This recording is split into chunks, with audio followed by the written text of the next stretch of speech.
ETF index mutual funds నేర్చుకుని stock మార్కెట్లో రాణించాలనుకుంటున్నారా? వెంటనే ఈ నెంబర్కి కాల్ చేయండి.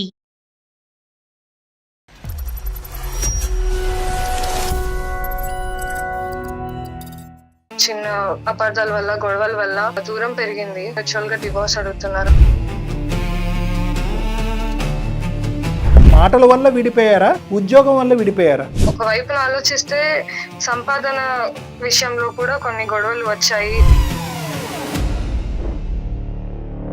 గవర్నమెంట్ జాబ్స్ అయితే కనుక భార్య ఎక్కడ భర్త అక్కడ ఉంటాం అనేటువంటి సందర్భాలు జరుగుతూ ఉంటాయి.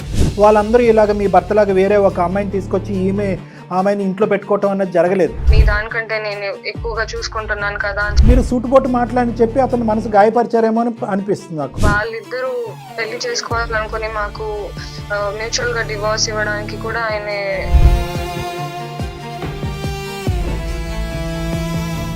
మనసుకు గాయపరిచేటటువంటి విధంగా మాట్లాడటం అనేది తప్పైతే కనుక అతను చేసినటువంటి పని తప్పున్నారా? నేను పాపను చూసుకుంటాను, నేను నా జీవితం నేను చూసుకుంటానని మాట్లాడుతున్నాడు. మరి ఇరువైపు పెద్దలకు తెలుసా అతని ప్రవర్తన ఇలా ఉందని?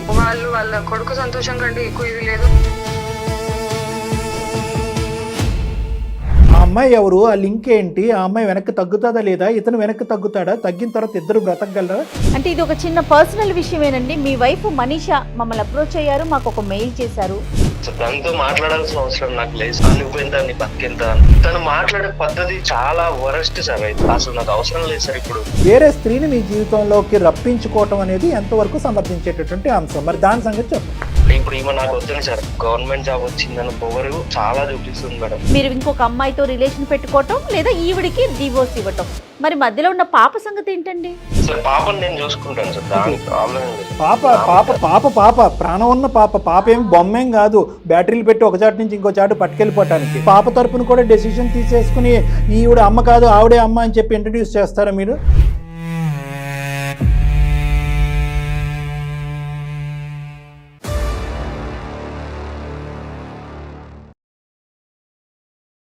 వెల్కమ్ టు అందమైన జీవితం.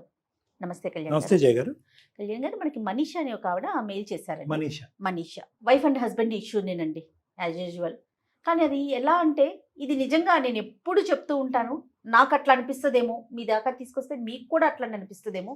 చిన్న చిన్న విషయాలకి ఎక్కడికో వెళ్ళిపోతున్నారు, ఏదో ఆలోచించుకుంటున్నారు, ఇండివిజువాలిటీ ఎక్కువైపోవటం, ఈగోలకి పోవటం, కాస్తైనా కాంప్రమైజ్ లేకపోవటం, హక్కుల గురించి మాట్లాడటం, బాధ్యతలు మర్చిపోవటం, జీవితాల్లో కండిషన్స్ పెట్టడం. అవును మేడం. దాంతో రిలేషన్ ని బ్రేక్ చేసుకోవటానికి కూడా ఏం వెనకాడట్లేదండి. అయ్యో కూర్చుందామా, మాట్లాడుకుందామా, సటౌట్ చేసుకుందామా, లేదా అమ్మ వాళ్ళకి పెద్దవాళ్ళకి చెప్పుకుందామా, ఉండట్లా ఓన్ డెసిషన్స్ తీసేసుకుంటున్నారు. మెయిల్ చేసింది ఆవిడ, నాకు అదొకటి హ్యాపీగా అనిపించింది. సో ఒకసారి మనీషాతో మీతో మాట్లాడిపిస్తానండి. కాల్ చేసేయమంటారా? చేయండి మేడం.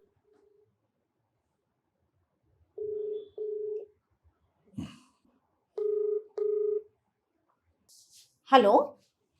హలో, నమస్తే అండి, మనీష గారా మాట్లాడేది? నమస్తే అండి. నమస్తే మనీషా, నా పేరు జయ అండి. సుమన్ టీవీ అందమైన జీవితం ప్రోగ్రామ్ నుంచి కాల్ చేస్తున్నాను. నాతో పాటు డాక్టర్ కళ్యాణ్ చక్రవర్తి గారు ఉన్నారు. ఒక్కసారి సార్తో మాట్లాడు. మనీషా చెప్పమ్మా, నీ సమస్య ఏంటమ్మా? మీ వయసు ఎంత ఉండొచ్చు సుమారుగా? 32 ఉంటుందండి. సమస్య ఏంటమ్మా చెప్పండి.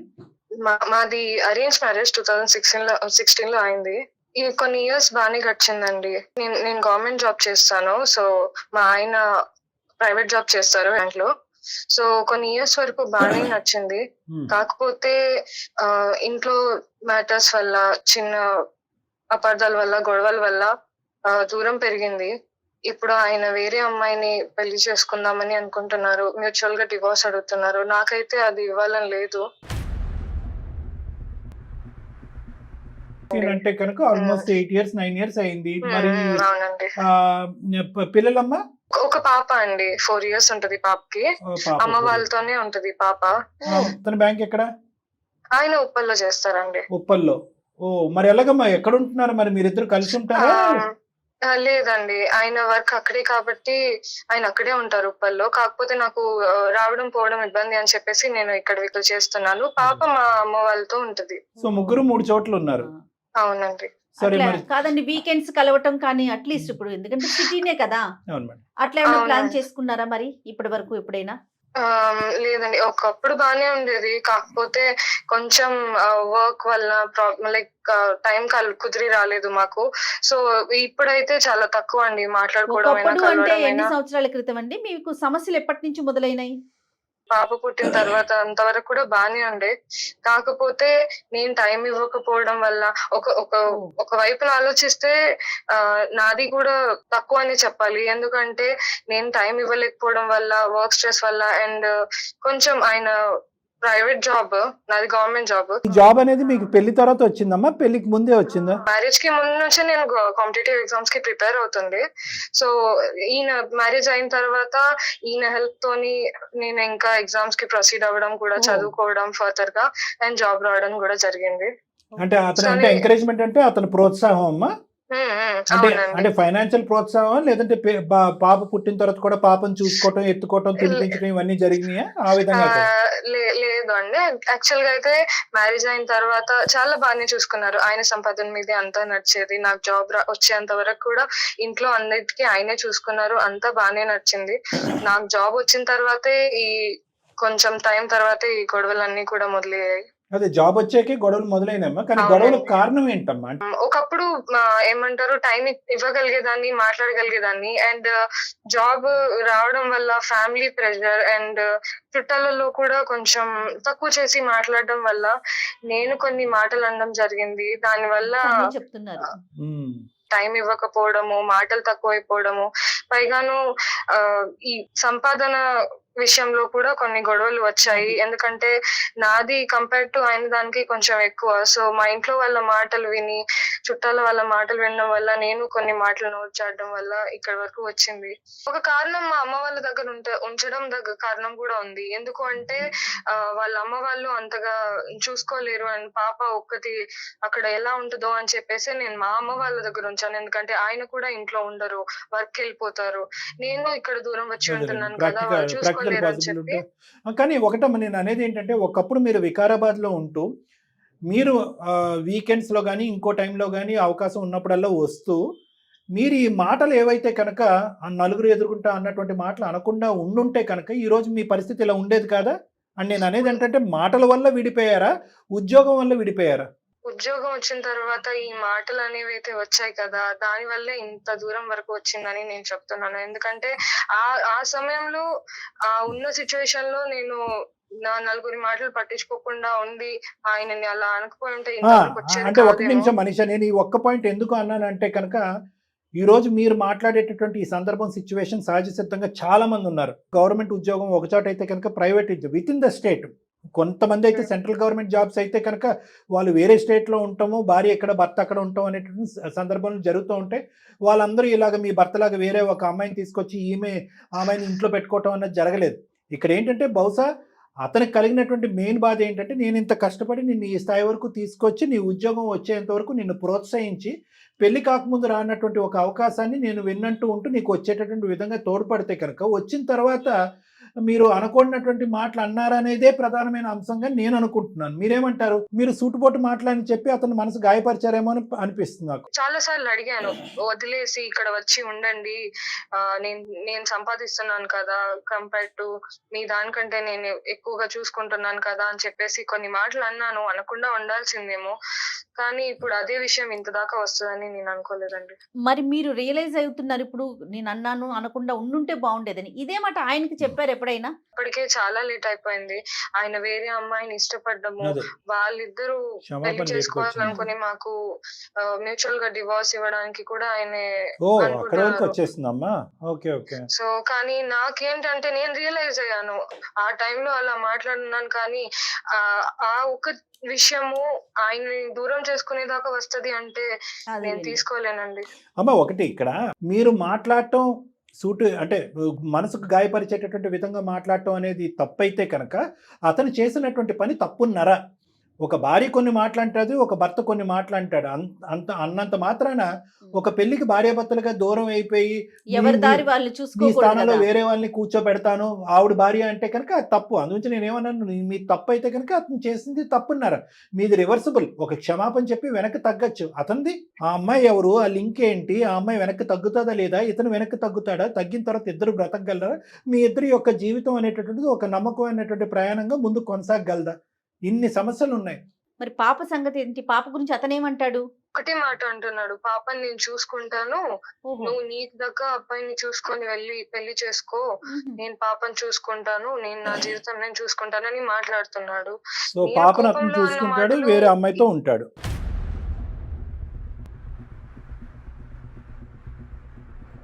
ఇద్దరిని దూరం చేసుకొని నేనైతే ఉండలేనండి. జరిగింది ఏదో జరిగిపోయింది అని చాలాసార్లు క్షమాపణ చెప్పడానికి ఓహో. ప్రయత్నించాను, కానీ ఆయన వినడానికి సిద్ధంగా లేడు. ఇప్పుడు ఎంతకాలం బట్టి మీరు దూరంగా ఉంటున్నారమ్మా? ఇది 1.5 సంవత్సరం అవుతుందండి. మరి ఇరువైపు పెద్దలకి తెలుసా అతని ప్రవర్తన ఇలా ఉందని? నేను చాలాసార్లు మాట్లాడడానికి చూసాను. వాళ్ళ కొడుకు సంతోషం కంటే ఎక్కువ ఇది లేదు, నువ్వు ఆ రోజు అన్ని మాటలు అనకుండా ఓకే, వాళ్ళు కూడా ఆ మాట తప్పు వైపే చేసి వెళ్ళి చూసావు అని చెప్పేసి, తప్పు నీదే అని చెప్పేసి అందరూ ఒకటైపోయి ఇప్పుడు నాకేం చేయాలో అర్థం కావట్లేదు.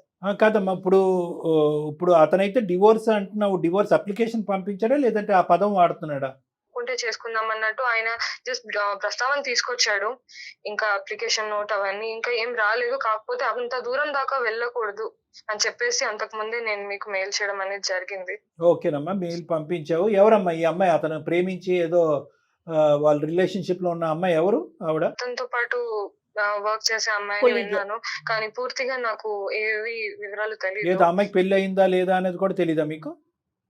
లేదు, నేను ఒక విషయం అయితే తెలిసినంత వరకు అంటే ఆ అమ్మాయికి పెళ్లి అవ్వలేదు అని విన్నాను, ఇష్టపడుతున్నాడు అని మాత్రం విన్నాను. కానీ అది ఎంతవరకు నడిచింది, ఆ అమ్మాయి ఏంటి అని చెప్పేసి నాకు ఎప్పుడు అంత వివరంగా నేను ఆయనతో మాట్లాడలేదు. ఒకటే మాట చెప్పాడు, నేను ఒక అమ్మాయిని ఇష్టపడుతున్నాను, పెళ్లి చేసుకుందాం అనుకుంటున్నాను, నువ్వు వెళ్ళి నీ దారి నువ్వు చూసుకో, పాప నేను చూసుకుంటా, సంతోషంగా ఉంటా అని చెప్పేసి ఒకే మాట చెప్పేసి ఉన్నాడు. అమ్మాయి ఇప్పుడు ఆ అమ్మాయితో పాటు ఇతను కలిసి ఉంటున్నాడా మీరు వికారాబాద్ నుంచి రానటువంటి టైంలో?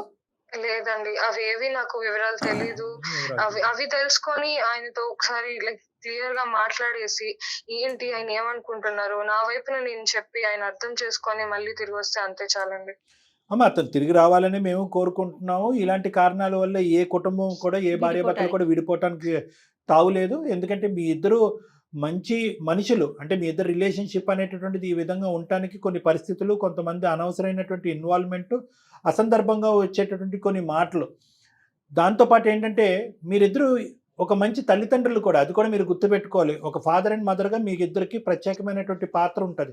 కానీ దాని ముందు ఏంటంటే అతనిది నిజంగా ఒక రిలేషన్షిప్పా, అది మనం అతనితో మాట్లాడితే తెలుస్తుంది. మీరేం కోరుకుంటున్నారమ్మా? ఒకప్పుడు అతను ఏమైనా రిక్వెస్ట్ చేసి ఏమైనా డిమాండ్ చేస్తే కనుక ఎటువంటి డిమాండ్లకి మీరు ఎస్ అంటారు, ఎటువంటి వాటికి మీరు నో అంటారు? మా పాప ఆయన తిరిగి వస్తారు అంటే నాకు ఆయన కంటే ఎక్కువ ఏమొద్దండి. ఎందుకంటే మేమంతా ఉన్న ఫ్యామిలీ ఏం కాదు. జాబ్ అనేది నాకు ఆయనతో పెళ్ళైన తర్వాతే వచ్చింది. అంతకుముందు నేను ఆయన సంపాదనలోనే ఉన్నాను, సంతోషంగానే ఉన్నాను. ఇప్పుడు నేను జాబ్ వచ్చింది, దాని తర్వాత ఇన్ని గొడవలు వచ్చాయన్నది పక్కన పెడితే, ఇప్పుడు ఆయన నా లైఫ్ లో మళ్ళీ రావడానికి నేను అదే జాబ్ ని వదిలేసుకోవడానికి కూడా రెడీగా ఉన్నాను. ఏం చేద్దాం డాక్టర్ గారు? అతనితో మాట్లాడదాం మేడం మనం. అంటే ఒకటమ్మా, అంటే నాకు ఇక్కడ మరి నచ్చింది అని అనుకోవాలా, నచ్చనటువంటి అభిప్రాయం అనుకోవాలా, లేదంటే నా మనసులోంచి వచ్చే మాట నా సొంత అభిప్రాయం అనుకోండి. ఈరోజు మీ ఉద్యోగం అనేటటువంటిది మీ జీవితానికి ఒక సింబల్. ఈరోజు ఇప్పటికీ కూడా మీ హస్బెండ్ మాట్లాడి ఫోన్ పెట్టేసిన తర్వాత కూడా నేను ఒకటే అంటాను, ఇక్కడ మీరు వికారాబాద్లో ఉండటం వల్ల, ఉద్యోగం చేయటం వల్ల వచ్చినటువంటి సమస్య కాదు ఇది. మనిషి అనేటటువంటి వ్యక్తికి ఏ స్థాయి వరకు ఎదిగినా కూడా మీరు at the end of the day ఒక పరిధిలో మాట్లాడేటటువంటి అలవాటు, ఒక పరిధిలో ప్రవర్తించేటటువంటి ఆలోచన, ఈ కుటుంబానికి తగినట్టుగా ఒక తల్లి పాత్ర, ఒక భార్య పాత్ర కూడా సమపాలనలో పోషించినట్టుగా అయితే కనుక ఈ సమస్య రాదు. I don't think so. అప్పుడు ఇప్పుడు ఇందాక మీరు అన్నారు, ఎప్పుడన్నా మీ ఆయన గారు నీ చేత ఉద్యోగం మానే అనే మాట అన్నాడా అంటే కనుక లేదండి అని అంటున్నారు. ఈరోజు మీరే ముందుకొచ్చి ఉద్యోగం వల్లే సమస్య అయితే కనుక ఉద్యోగం మానేస్తాను అని అంటున్నారు. అది కాదు, ఉద్యోగం వల్ల వచ్చినటువంటి సమస్య కంటే మీరు అన్నటువంటి మాటల వల్ల వచ్చే సమస్య. కాబట్టి మీ ఉద్యోగం అనేటటువంటిది మీ కష్టానికి ఒక ప్రతిఫలం, మీకంటూ ఒక ఐడెంటిటీ, మీకంటూ ఒక రికగ్నిషన్. ఆ విషయంలో కాంప్రమైజ్ అవ్వకూడదు మీరు అనేటటువంటిది నా అభిప్రాయం. అతను ఏం కోరుకుంటాడు అనేది మనం ఒకసారి మాట్లాడదాం. కానీ దయచేసి మీ ఐడెంటిటీని మీ వ్యక్తిత్వాన్ని పోగొట్టుకోకండి. మరి ఒకసారి లైన్ అంటే ఆయనకి కాన్ఫరెన్స్ లోకి తీసుకుంటారండి మీరు? లేదు మేడం, నేను మీకు షేర్ చేస్తాను నంబర్, ఒకసారి మీరు షూర్ అండి, కలపగలరా? మాట్లాడదామా? డెఫినెట్ తప్పకుండా. గా నాకు పంపించండి. అతని పేరేంటమ్మా? సాగర్ అండి. సాగర్ గారు. ఓకే, సాగర్ మనీషా. ఓకేనమ్మా, తప్పకుండా.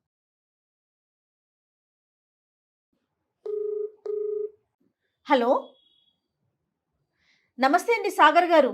ఎవరండి? నా పేరు జయ అండి. నేను సుమన్ టీవీ అందమైన జీవితం ప్రోగ్రామ్ నుంచి మాట్లాడుతున్నాను. నాతో పాటు డాక్టర్ కళ్యాణ్ చక్రవర్తి గారు ఉన్నారండి. మీతో ఒక 2 నిమిషాలు మాట్లాడొచ్చా? మేడం నేను ఇప్పుడు ఆఫీస్ లో ఉన్నాను. ఓకే. దేనికోసం మేడం? అంటే ఇది ఒక చిన్న పర్సనల్ విషయమేనండి. మీ వైఫ్ మనీషా మమ్మల్ని అప్రోచ్ అయ్యారు, మాకు ఒక మెయిల్ చేశారు. ఆ విషయమై మీతో మాట్లాడదాము అనే ఒక ఉద్దేశంతో మీకు కాల్ చేశానండి. ఒకసారి మీరు మాట్లాడితే చిన్న క్లారిటీ వస్తుంది. ఏమాత్రం అవకాశం ఉన్నా ఒక 5 మినిట్స్ టైం ఇవ్వండి. అంటే మీ పర్సనల్ విషయం మేము మాట్లాడటం కరెక్ట్ కాదు, కానీ తను మమ్మల్ని అప్రోచ్ అయింది, మాకు మెయిల్ చేసింది. సో నాతో పాటు డాక్టర్ గారు కూడా ఉన్నారు. ఒక 5 మినిట్స్ మాట్లాడగలుగుతారా? ఒక 1 సెకండ్ మేడం, నేను Yeah. పక్కకి వెళ్తున్నాను. Right, thank you so much.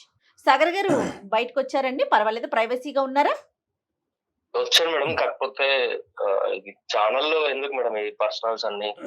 అంటే ఇది ఒక సమస్యలకి పరిష్కార వేదిక అండి సుమన్ టీవీ. అందులోనూ ముఖ్యంగా మా అందమైన జీవితం. నాతో పాటు ప్రొఫెషనల్ డాక్టర్ కళ్యాణ్ చక్రవర్తి గారు ఉన్నారండి. సార్ ఒక్కసారి. సాగర్ గారు నమస్తే సార్. నమస్తే. నమస్తే. సరే, నాకు నమస్తే. తెలిసి మీరు ఇబ్బందికరమైనటువంటి పరిస్థితి, మీ కుటుంబం అనేటటువంటి అంశాన్ని ఈరోజు మనం పబ్లిక్గా ఒక ఫోన్ కాల్లో మాట్లాడుకునే పరిస్థితి వస్తుంది. కానీ అన్నీ కూడా ఈ దారి తప్ప ఇంకో దారి కనిపించలేదు. ఆవిడ మాట బట్టి మేమేమి నమ్మట్లేదండి. ఆవిడ కొన్ని విన్నాము, ఆలోచించాము, అవి కాస్త పక్కన పెట్టాము. వాస్తవానికి ఆవిడ కూడా ఇప్పుడు లైన్లోనే. ఒక్క నిమిషం సార్, ఆవిడ కూడా సార్ ఇక్కడ ఇదంతా మనీషా గారు కూడా లైన్లో ఉన్నారు సార్. మీకు అది కూడా చెప్పాలి, ఎందుకంటే సీక్రెట్గా ఆవిడ బ్యాక్గ్రౌండ్లో పెట్టి మాట్లాడే ఉద్దేశం కాదు. ఇది కాన్ఫరెన్స్ కాల్. ఆవిడ కూడా బ్యాక్గ్రౌండ్లో కూడా ఉన్నారు, ఆవిడ కూడా మాట్లాడుతున్నారు. మనీషా గారు ఒక్క 2 నిమిషాలు మీ వారితో మాట్లాడిన తర్వాత అతను ఏం చెప్పాలి మాకు అనేది అతని వర్జన్ మేము వింటాం. సో తనతో మాట్లాడాల్సిన అవసరం నాకు లేదు సార్. మీరు ఇప్పుడు మాట్లాడుతున్నారు కదా, ఏదైనా ఉంటే Yeah, నేను yeah. మీతో మాట్లాడతాను. ఆబ్వియస్లీ తనకి ఆల్రెడీ నేను చెప్పాల్సింది మొత్తం చెప్పేశాను సార్. తను కావాలని చేసుకున్నది. తనని ఎంత బాగా చూసుకున్నానో ఆమెకు తెలుసు సార్. పర్ఫెక్ట్. ఆవిడ కూడా అదే చెప్పారు. కావాలంటే మీరు అడగండి ఇంకా. ఆవిడ కూడా అదే చెప్పారండి. మీకంటే బలంగా చెప్పారు, మీరు చాలా తేలిగ్గా చెప్పారు. నన్ను ప్రోత్సహించింది, నన్ను ముందుకు పంపించింది, నా కాళ్ళ మీద నన్ను నిలబెట్టి నాకంటూ ఒక ఐడెంటిటీ ఇచ్చాడు మా భర్త. ఎక్కడ కూడా నా భార్య ముందుకు వెళ్ళిపోతుంది, నా భార్య చదివేసుకుంటుంది అనేటటువంటి ఈర్ష్యాభావం. కానీ ఇప్పుడు మా ఇద్దరి మధ్యన ఇంత డిఫరెన్సెస్ ఆఫ్ ఒపీనియన్ వచ్చినా కూడా నీ ఉద్యోగం వల్లే నీకు డిఫరెన్స్ ఆఫ్ ఒపీనియన్ వచ్చింది కాబట్టి నువ్వు ఉద్యోగం మానేసి ఇంట్లో కూర్చొనే మాట కూడా అతను నోటి వెంట రాలేదని చెప్పి మీ గురించి చాలా గొప్పగా అద్భుతంగా డిస్క్రైబ్ చేశారండి. పర్సనల్ గా తను మీకు ఏం చెప్పిందో నాకు తెలియదు. కాకపోతే మీరు ఏంటంటే చెప్పండి.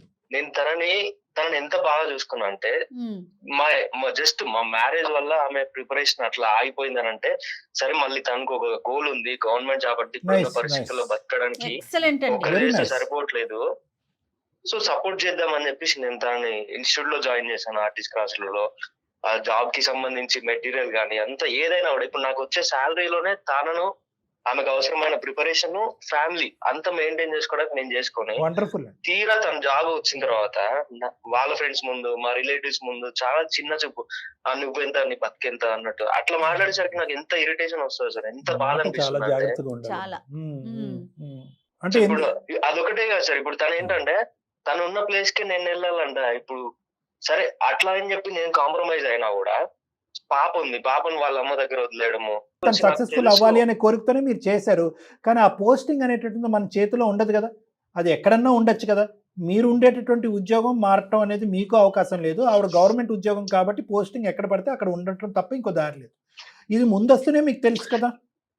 ఓకే, ఆవిడ తర్వాత అన్న మాటలు చాలా తప్పు మాటలు, నువ్వెంత, నీ జీవితం ఎంత అనే మాటలు చాలా తప్పు మాటలు. కానీ ఈ ఉద్యోగరీత్యా ఏర్పడినటువంటి దూరం ఏదైతే మీ ఇద్దరి మధ్యన ఉందో ఆవిడ కూడా అది కోరుకోలేదు, అలా ఉండాలనేటటువంటిది ఆవిడ కూడా లేదు. కానీ తప్పనటువంటి పరిస్థితిలో సంపాదన, ఉద్యోగం, పరువు, ప్రతిష్ట ఇలాంటివన్నీ ఉన్నప్పుడు తప్పక చేసేటటువంటివి కదండి మనందరం. తను మాట్లాడే పద్ధతి చాలా వరస్ట్ సార్. ఎట్లా అంటే అది నేను ఎక్స్ప్లెయిన్ చేయలేకపోతున్నాను. నా ఒక్కడి ముందు ఇప్పుడు సరే ఇప్పుడు మేమిద్దరం ఉన్నాము ఇంట్లో, ఫ్యామిలీ అంటే నేను తనని కలవడానికి వీకెండ్స్ లో వెళ్ళాల్సి వస్తుంది ఏదో ఫ్రెండ్ లాగా. తన బిహేవియర్ టోటల్ గా మారిపోయింది. అంత ముందు ఉన్న ప్రేమ అదంతా ఏం అసలు నాకు అవసరం లేదు సార్. ఇప్పుడు చాలా అంటే వరస్ట్ గా చూస్తుంది. ఆవిడ మాట తప్పు, ఆవిడ వ్యవహరించినటువంటి శైలి తప్పు, నలుగురు మధ్యన పంచాయతీ పెట్టి మీ పరువు తీయటం అనేటటువంటిది తప్పు మీద తప్పు. ఇక్కడ ఏంటంటే అతి పెద్ద గొడవ ఏదన్నా ఉంది అంటే కనుక ఒక ఈగోని డ్యామేజ్ చేయటం, ఒక పరువు తీసేటటువంటి పరిస్థితి వస్తాం. నువ్వు కావాలంటే నీ బ్రతుకు నువ్వు బ్రతుకు, నా సంపాదన ఎంత నీ సంపాదన అనేటటువంటి విధంగా చిన్న చూపు చూడటం అనేటటువంటిది పెద్ద సమస్య. అవును. వేరే స్త్రీని మీ జీవితంలోకి రప్పించుకోవటం అనేది ఎంతవరకు సమర్థించేటటువంటి అంశం, మరి దాని సంగతి చెప్పండి. నేను ఉండాల్సిన లైఫ్ ఈమెతో ఎట్లా అనుకున్నానో అదంతా కొలాప్స్ అయిపోయింది సార్. ఈమె నా లైఫ్ లోకి వచ్చినా కూడా నేను అంత హ్యాపీగా ఉండలేకపోతానేమో నాకు తెలిసి. నేను ఏమైనా రిక్వెస్టింగ్ గా సార్ మ్యూచువల్ గా నేను డైవర్స్ ప్లాన్ చేసేదే, డైవర్స్ అడిగేదే సాగర్ గారు. ఇప్పుడు ఈమె నాకు వద్దని సార్, నేను ఇప్పుడు డైవర్స్ అడిగేది ఎందుకంటే మేడం చెప్పండి. సో ఈమె ఎట్లా అంటే బిఫోర్ జాబ్ ఎట్లుందో ఆఫ్టర్ జాబ్ గవర్నమెంట్ జాబ్ వచ్చిందని పొగరు చాలా చూపిస్తుంది మేడం. ఓకే. సో ఇప్పుడు నేను కాంప్రమైజ్ ఆమె దగ్గరికి వెళ్ళినా కూడా అది రిపీట్ అవ్వదని నాకు గ్యారంటీ లేదు. సో నేను ఇప్పటికీ దాదాపు 1.5 years నుంచి నేను ఇది అనుభవిస్తున్నా మేడం. తను నాకు వద్దు, లైఫ్ టైం వద్దు, నాకు ఇప్పుడు హ్యాపీగా ఉంది. సో నేను డైవర్స్ తీసుకుంటే హ్యాపీగా నేను ఇప్పుడు నాకు ఇంకొక అమ్మాయితో రిలేషన్షిప్ బాగుంది. కాదండి, తన యాటిట్యూడ్ కి అంటే బిఫోర్ మ్యారేజ్ ఆఫ్టర్ జాబ్ కి తన యాటిట్యూడ్ కి పరిష్కారం ఇది ఒకటేనా? మీరు ఇంకొక అమ్మాయితో రిలేషన్ పెట్టుకోవటం లేదా ఈవిడికి డివోర్స్ ఇవ్వటం, మరి మధ్యలో ఉన్న పాప సంగతి ఏంటండి? సార్ పాపని నేను చూసుకుంటాను సార్, దానికి ప్రాబ్లం లేదు. పాప ఇద్దరు కావాలండి, అమ్మ కావాలి నాన్న కావాలి. కాదు మేడం, పాప ప్రాణం ఉన్న పాప ఏం బొమ్మేం కాదు, బ్యాటరీలు పెట్టి ఒక చాటు నుంచి ఇంకో చాటు పట్టుకెళ్ళిపోవటానికి. ఆ పాపకి అమ్మ మీరు పాప తరపున కూడా డెసిషన్ తీసేసుకుని ఈవిడ అమ్మ కాదు ఆవిడే అమ్మ అని చెప్పి ఇంట్రడ్యూస్ చేస్తారా మీరు? దయచేసి అలాంటి పాపం పనులు చేయొద్దు. మీలో ఒక మంచి మనిషి, ఒక మంచి భర్త, ఒక మంచి తండ్రి ఉన్నాడు. మీరు వినండి సార్, ఇందాక మేము ఎంతో గొప్పగా ఫీల్ అయ్యాం. చాలా తక్కువ మంది మగాళ్ళు చేయనటువంటి గొప్ప కార్యక్రమం, ఒక పుణ్య కార్యక్రమం మీరు చేశారు. నిజంగా పుణ్య కార్యక్రమం నిజంగా. ఎందుకంటే ఆ అమ్మాయి జీవిత ధ్యేయం అక్కడికే అయిపోయి ఉండేది. ఏం లేదు, బిడ్డను ఎత్తుకో, ఇంట్లో గిన్నెలు కడుక్కో, వంటగదిలో వంట చేసుకో, కావాలంటే పార్ట్ టైం ఏదైనా స్కూల్లో టీచర్ పని చేసుకో అని చెప్పి మీరు కూడా అనొచ్చు. అలా కాకుండానే ఫీజులు కట్టారు, పుస్తకాలు కన్నారు, కోర్సులు జాయిన్ చేయించారు, ఎన్నో త్యాగాలు చేశారు. బిడ్డను మీరు ఎత్తుకుని తిరిగారు, ఆవిడని కాలేజీకి దింపారు. ఇన్ని త్యాగాలు చేసిన తర్వాత వచ్చేటటువంటి ఫలితం ఏదైతే ఈ రోజు ఉందో అది మీరిద్దరూ అనుభవించకుండా పోయిందండి. ఎవరికీ హ్యాపీనెస్ లేదు. ప్రేమ, గౌరవము, బాధ్యత లేకుండానే మీ వైఫ్ని మనీషాని ఆ లెవెల్ వరకు మీరు తీసుకెళ్లారా? ఈరోజు నాకు తన ప్రేమ ఇవ్వలేదు, మీకు నేను ప్రేమ ఇవ్వలేదు అనే మాట మీరు అంటున్నారు. అది ఎంత వాస్తవం? అది సార్ మీరు అంటున్నారు కదా ఈ ప్రేమ ఆప్యాయత అని. ఇన్ని రోజులు అయితే నేను ఏది మిస్ అవుతున్నానో ఈ లోన్లీనెస్ అంతా నాకు ఇప్పుడు ఈ అమ్మాయి, నేను పరిచయమైన అమ్మాయి అని చెప్పిన కదా, ఈమె దగ్గర నాకు దొరుకుతుంది సార్. ఇంకోటి ఏంటంటే మేమేదో బాగా చూసుకోలేదా సాగర్? నువ్వు మాట్లాడకు, నువ్వు మధ్యలో అసలు మాట్లాడకు. నేను సారా అడిగారు, సార్ చెప్తున్నా. నేను ఇది ఈమెతోనే ఏదో ఇల్లీగల్ రిలేషన్షిప్ అట్లా మెయింటైన్ చేయట్లేదు. జస్ట్ మ్యూచువల్ గా మేము మాట్లాడుకున్నాం. అది కూడా నేను డైవర్స్ తీసుకున్న తర్వాతనే ఆమెను పెళ్లి చేసుకుంటా. పాప గురించి కూడా నువ్వు ఇబ్బంది పడకు, నీకని బాగా చూసుకుంటుందని నమ్మకం నాకు ఆమె పైన ఉంది. విషయం పాపది కాదు సాగర్, నేను నిన్ను ఎప్పుడు ప్రేమగా చూసుకోలేదా? నా దగ్గర దొరికిన ప్రేమ తన దగ్గర దొరికిందని చెప్తున్నావే. నీకు తెలుస్తుంది కదా, నువ్వు ఇన్ని రోజులు బిఫోర్ జాబ్ కి ఎట్లున్నావో ఆఫ్టర్ జాబ్ అనేది నీకు అర్థమవుతుందా డిఫరెన్స్? ఒప్పుకుంటున్నా నేను చేసిన తప్పే. అలా అని చెప్పేసి వేరే అమ్మాయిని జీవితంలో తెస్తానంటే నేను ఎలా ఒప్పుకునేది? ఇంత దాకా వస్తుందని ముందే తెలుసుంటే నేను ఎప్పుడు అన్ని వదిలేసుకొని వచ్చేసాను దాన్ని. నచ్చట్లేదు. సో మళ్ళీ ఒకసారి నేను సార్ వాళ్ళతో మాట్లాడతా, చెప్తాను. ఇప్పుడు తప్పు జరిగింది చెప్తున్నాను కదా. అలా కాదు, తను రిక్వెస్ట్ చేసే దాంట్లో కూడా ఒక వ్యాలిడిటీ ఉంది సాగర్. ప్లీజ్ మీరు దయచేసి అర్థం చేసుకోండి. కంప్లీట్గా మీరు చేసినటువంటి 8-9 సంవత్సరాల పాటు ప్రయాణం, మీ సాక్షిగా కన్నటువంటి ఒక బిడ్డకి మీరు ఇచ్చేటటువంటి మార్కులు 0, ఒక 0 మార్కులు ఇస్తారా? ఓకే, ఆవిడ పబ్లిక్గా ఎంబారెస్ చేసింది అనుకున్నటువంటి మాటలు అన్నది. ఆ ఒక్క పరిస్థితి, ఆ క్షణికావేశంలో ఉన్నటువంటి ఈగోతో అన్నటువంటి కొన్ని మాటలకి 100 సార్లు క్షమాపణ చెప్పడానికి ఆవిడకి రెడీగా ఉంది. తను ఇష్టపూర్వకంగా వెళ్ళి చేసేటటువంటి ఉద్యోగాన్ని కూడా వదిలేసి ముందుకు రావడానికి తను రెడీగా ఉంది. ఇదంతా తీసి పక్కన పెట్టేసి 99% ఆఫ్ ద టైం మీ ఇద్దరి మధ్యన 9 years పాటు జరిగినటువంటి కార్యక్రమం గురించి మీరు మాట్లాడరే? సార్ తను నాకు కామ్ గా మంచిగా ఎక్స్ప్లెయిన్ చేయకుండా నేను అర్థం చేసుకుంటా సార్. కాకపోతే చెప్పేది ఒక పద్ధతి ఉంటుంది సార్. మీరు ఇప్పుడు మాట్లాడుతున్నారు, ఎంత బాగా చెప్తున్నారా, అట్లా తను నాకు చెప్పాల్సింది అంత డామినేషన్ వేలో ఆయన సైకియాట్రిస్ట్ అండి. సాగర్ గారు ఎక్స్ట్రీమ్లీ సారీ నేను ఈ మాట అంటున్నందుకు. ఆయన డాక్టర్ అండి, ఆయన ఒక ప్రొఫెషనల్ డాక్టరు, ఆయన వృత్తే ఇది. ఆయన మాట్లాడేదానికి, నేను మాట్లాడేదానికి, మీరు మాట్లాడేదానికి, అలాగే మనిషి మాట్లాడేదానికి డిఫరెన్స్ ఉంటుంది కదా. అందుకని బంధాన్ని తెంచుకుంటామండి. ఆలోచించండి. మీరు అంటే నేను అనేది నేను కూడా ఏదైనా ఎక్కువ మాట్లాడుంటే నేను సారీ మేడం. చచ్చ మీరు ఎక్కువ మాట్లాడారని చెప్పట్లా. నేను అనేది మనము మన వే ఆఫ్ ఫీలింగ్స్ ని కన్విన్స్ చేయడానికి డిఫరెంట్ వేస్ ఉంటాయండి. అందరం ఒకేలాగా ఎట్లా మాట్లాడతాము? ఇంకొక అంశం సాగర్ గారు, సహజంగా ఏంటంటే ఇటువంటి అంశాల్లో భార్యను ఇలా అన్నటువంటి మాటలు కానీ, భార్య ఇలా ప్రవర్తించిన సందర్భంలో భర్త వెళ్ళి వేరే స్త్రీతో ఉంటే కనుక మేము అగ్గిలం మీద గుగ్గిలం మీద అరుస్తూ ఉంటాం మేమిద్దరం. కానీ మీ ఇష్యూలో మాత్రం మేము అలా ఆ విధంగా మాట్లాడలేదు. ఏంటి సాగర్ మీరు అది తప్ప ఉప్ప, అదేంటి వేరే ఆడది మీ జీవితంలో ప్రవేశించి ఆ అమ్మాయికి భర్త లేడా, తండ్రి లేడా, అన్నయ్య లేడా అనే రకరకాల విధాలుగా మాట్లాడుతాం. అమ్మాయి మీ జీవితంలోకి రావడం అనేది చాలా మైక్రోస్కోపిక్ అయిపోయింది. ఎందుకు అంటే కనుక మీ ఇద్దరి మధ్యన ఆ బాండ్ అలాంటిది కాబట్టి. ఇప్పటికి కూడా ఆ అమ్మాయి వచ్చి మీ ఇద్దరి మధ్యన ఏదో చేస్తుందనే నమ్మకం నాకైతే లేదు. ఎందుకు మీ బాండ్ అలాంటిది. మీరు చేసినటువంటి సాక్రిఫైస్. ఇక్కడ ఒకే ఒక పాయింట్ ఏంటంటే కనుక మీరు యూనిలాటరల్గా ఆలోచిస్తున్నారు.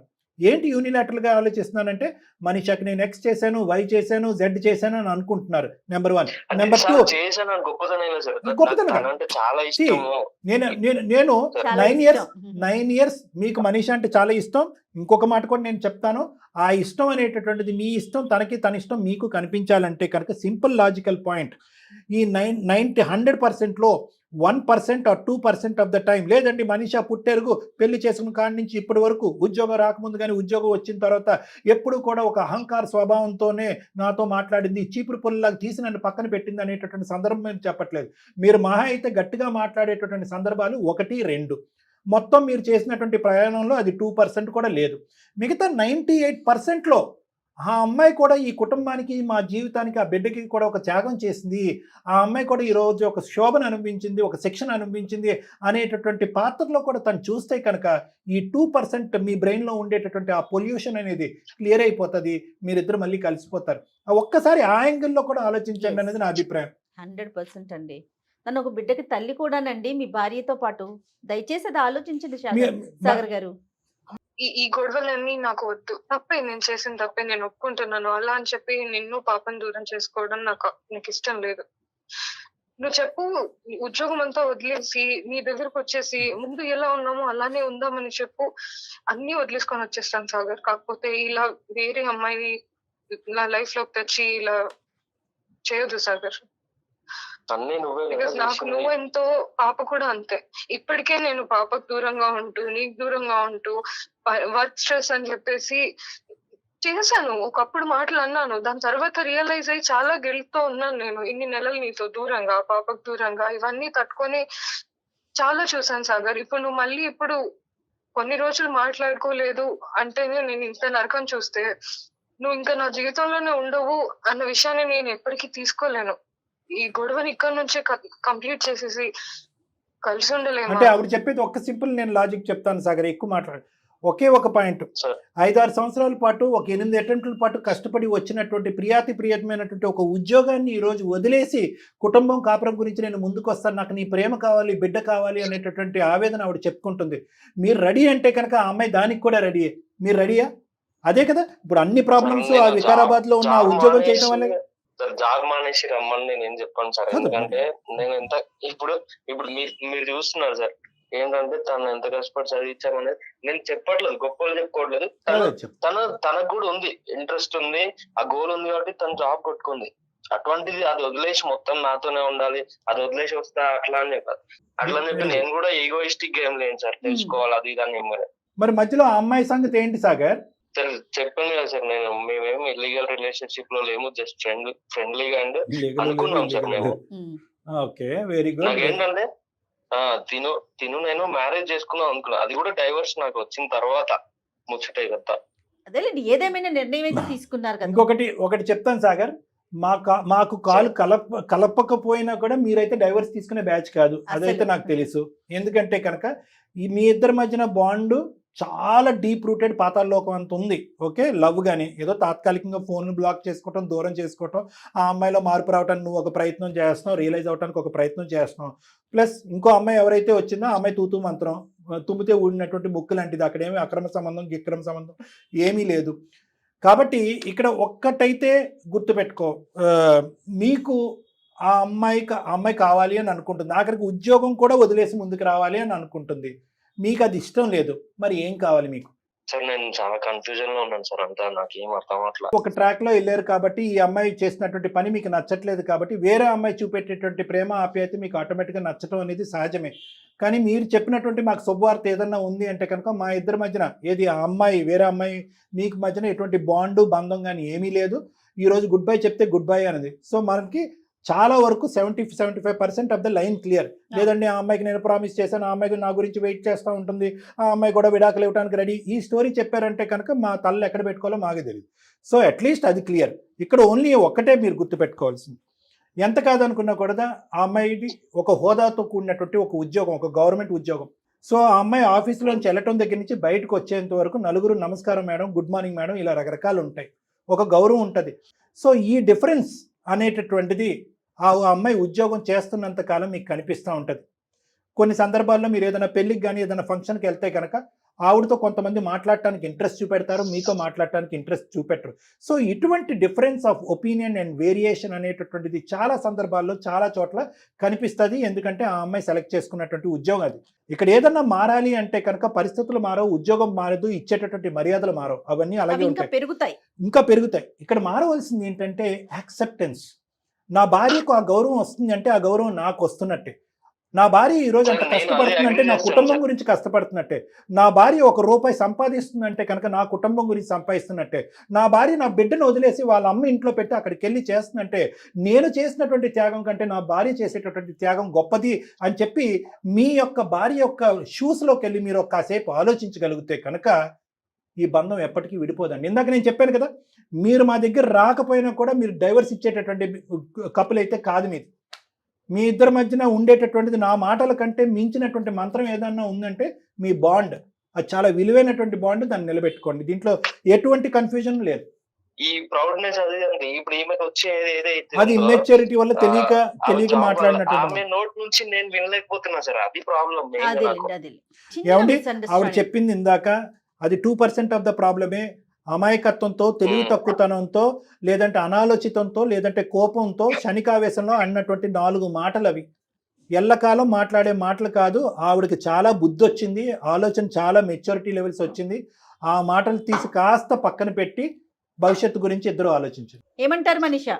మీ హస్బెండ్ యొక్క రెస్పాన్సిబిలిటీ కూడా మీ మీద ఉంది.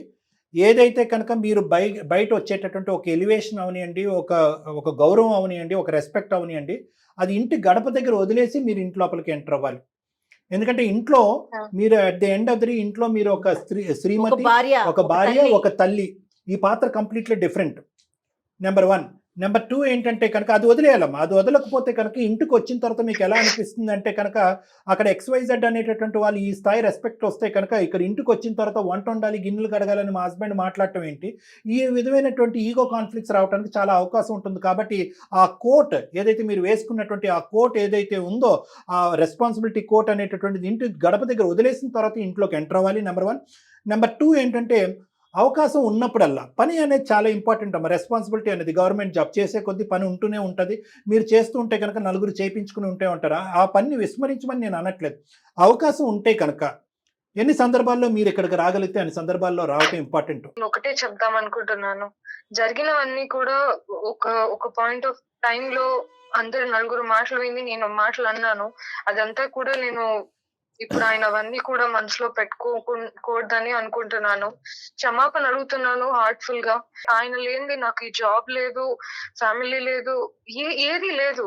అంటే మనిషి ఆయన అంటే చాలా అండి. సూపర్ అండి, చాలా హ్యాపీగా అనిపిస్తుంది. ఇంకొక విషయం అండి, ఆయన వల్ల జాబ్ రావటం వల్ల ఇప్పుడు రెస్పెక్ట్ ఇవ్వటం అది కూడా కరెక్ట్ కాదండి. ఆయన వల్ల వచ్చినా రాకపోయినా ఎలాంటి పొజిషన్ లో ఉన్నా ఒక భార్య, ఒక స్త్రీ, ఒక కూతురు, ఒక అమ్మ, ఒక అక్క, ఒక చెల్లి అండి. మనం దయచేసి అది ఆలోచించండి. ఆయన వల్ల నాకు జాబ్ వచ్చింది కాబట్టి నేను ఆయనకి రెస్పెక్ట్, అది కానే కాదండి. మీకు మేము చెప్పాలా చెప్పండి? మంచి పొజిషన్లో ఉన్నారు, మంచి జాబ్ చేస్తున్నారు, నలుగురికి చెప్పే దాంట్లో ఉన్నారు. ఈరోజు కళ్యాణ్ గారు చెప్పింది వింటే ఒక స్త్రీగా నాకు ఎంత ఆనందం అనిపించింది అంటే, చాలా పర్సనల్గా చెప్తాను కళ్యాణ్ గారు, చాలా ఆనందం అనిపించిందండి. అది మళ్ళీ మాట్లాడతాను. సాగర్ చెప్పండి. సాగర్ మేడం, ఇది మనీషతో మాట్లాడతాను. నాకు అంటే నీ మీద ఉన్న లవ్ ఎంతో నీకు తెలుసు. కాకపోతే నువ్వు ఇప్పుడు ఎట్లయితే రియలైజ్ అయినావో అది కంటిన్యూగా నీ బిహేవియర్ లో మళ్ళీ ఏం తేడా రావద్దు అంటే నాకు హ్యాపీ నీతో ఉండడం. So Good. ఏదైనా ఉంటే మళ్ళీ కలిసి మాట్లాడదాం. మనీష్ మనీషా ఇంకా ఏమైనా డిఫరెన్స్ ఆఫ్ ఒపీనియన్ ఉంటే కనుక ఒకసారి వచ్చి నాతో మాట్లాడండి అమ్మా. Thank you sir. Okay Sagar, you, sir. Manisha all the best అమ్మా. థ్యాంక్ యూ సో మచ్ కానీ మీరు మాట్లాడుకునేటప్పుడు Thank you so much అయిపోయిన అండి. నిన్నటి రోజు గురించి మాత్రం దయచేసి డిస్కస్ చేసుకోవద్దండి. No రేపటి కోసం మాత్రమే, ఫ్యూచర్ గురించి, మీ పాప గురించి చక్కగా మాట్లాడుకోండి, హ్యాపీగా ఉండండి. ఆల్ ది బెస్ట్ అమ్మా. Thank you so Thank much you, sir. God Right, bless both right. Of you. All the best. Thank you. Take thank you. తను కన్ఫ్యూజన్ అంటే ఎక్కడికో వెళ్ళిపోతుంది, ఈ బంధం అయిపోయింది అనుకుంది కదా. తను క్లోజ్ అయింది అనుకునేసరికి తను అంటే ఆ హ్యాపీనెస్ లో తనకి అర్థం కావట్లేదు యాక్చువల్ గా. కానీ చాలా మంచి విషయం చెప్పారండి. అవును. దీని ద్వారా ప్రేక్షకులందరూ కూడా తెలుసుకోవాల్సిన ఒక మంచి అద్భుతమైన విషయం. ఏ పొజిషన్ లోనో ఉండేవండి మీరు అన్నట్లుగా, ఒక పొజిషన్ లో ఉన్నప్పుడు ఆటోమేటిక్ గా క్లాపింగ్స్ ఎక్కువ అవుతాయి, ప్లీజింగ్స్ ఎక్కువ అవుతాయి, అవి అక్కడ వరకే ఆ ఎలివేషన్ వస్తుంది. ఎలివేషన్ వస్తుంది. నేను అందుకే అన్న నా కోట్ బయట వదిలేయాలి. వదిలేయాలి. ఆ పక్కనున్న వాళ్ళు కూడా యాక్సెప్ట్ చేయాలి. ఓకే, దీనికి తన పొజిషన్ కి తనకి ఇది వచ్చింది, అంతే. సూపర్, అది నాకు కూడా ఒక గౌరవం అని తీసుకోవాలి. వీళ్ళు కూడా దాన్ని తలకెక్కించుకోకుండా ఉంటే, తలకెక్కించుకోవటం కరెక్ట్ పాయింట్. ముందు ఒక భార్య, ఒక స్త్రీ, నేను ఇందాక తనకు కూడా అదే చెప్పానండి, ఇవన్నీ సేమ్ కదా, అవి ఎక్కడా మారవు కదా. అవునండి. చాలా థ్యాంక్స్, పర్మనెంట్ పోస్ట్. చాలా చాలా మంచి మాటలు చెప్పారు. Thank you, Jaya. Thank you so much అండి. నమస్తే. నమస్తే.